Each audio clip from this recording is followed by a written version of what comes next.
The European Tour has announced that Justin Rose will host the British Masters next year at Walton Heath. The reigning Olympic champion follows Ian Poulter, Luke Donald and Lee Westwood in fronting the event, which has been reinvigorated since its return to the schedule in 2015.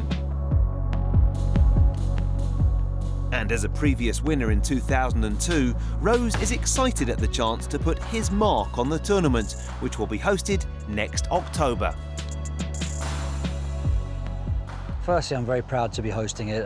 Ian, Luke and then Lee have done a great job with it so far. So they've left a really nice blueprint now for me to follow and hopefully add in my own little touches along the way. But just in terms of my standing within British golf, it's nice to be recognised in this way where they deem you kind of worthy of hosting such a big event, such a prestigious event. And you know, it is one that I won in 2002 and it was actually the only professional event that my dad ever got to see me win.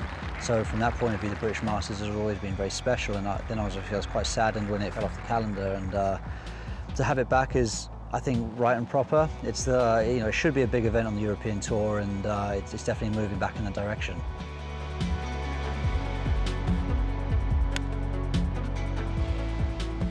It's now becoming a bit real for me, until it's always my turn in 2 years, my turn in a year. Now suddenly my time is now. So getting a strong field is what every event wants, but when you have a player attached to it, and that player obviously has their own individual relationships on tour, and it's a lot harder to say no to a friend than it is to a tournament organizer, for example. So, you've got to try and use your contacts as best you can and try and get a few friends to help you out along the way. But I think that's what, the personal touch of having someone host it, I think does make a massive difference. Walton Heath is already a famous venue in professional golf, with the Old Course staging the Ryder Cup in 1981, the 2011 Senior Open and numerous editions of the European Masters. Rose will combine the best holes on both the old and new courses to create a unique layout. For me, I wanted it to be a really fantastic event from start to finish, and I feel like the golf course is probably the biggest and most important factor for what makes the players enjoy the tournament. I know it's going to be a successful event. Hopefully the crowds are going to come out in force and really enjoy watching everyone play, but I wanted to make this about the players as well. I wanted them to have a great week, and for us, we spend so much time during the week on the golf course that for me that was the most important decision in terms of hosting it. There's not many venues that can handle a tournament in terms of scale. Walton Heath has 36 holes. It's absolutely gorgeous. It's a style of golf that I love. It's a style of golf that feels quite unique to this part of the country. My home club, Northants, I would say, is a heathland style course. Not quite as grand and good as this one, but also very nice in its own way. So it reminds me of how I grew up playing my golf.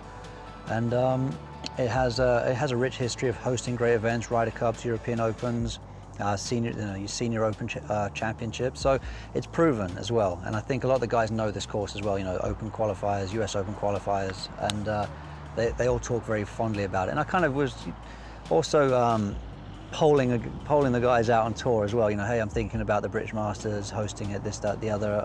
Thinking about Walton Heath, and the reaction I got to Walton Heath was very positive.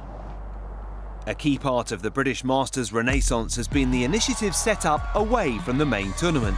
The Hero Challenge has proved popular, with the players taking each other on in a fun format, which enables them to show off their true personalities. I think just try and make it easy for the players to give them time, try and create ways where the players feel that they can give back to the crowd in small ways and not too time-consuming ways, but little and often. So whether it be signing autographs after the round or whether it be having a little bit of interaction on the driving range. He needs this one close to win. Nicely played. It's got a bit of run on it. It looks pretty good to me.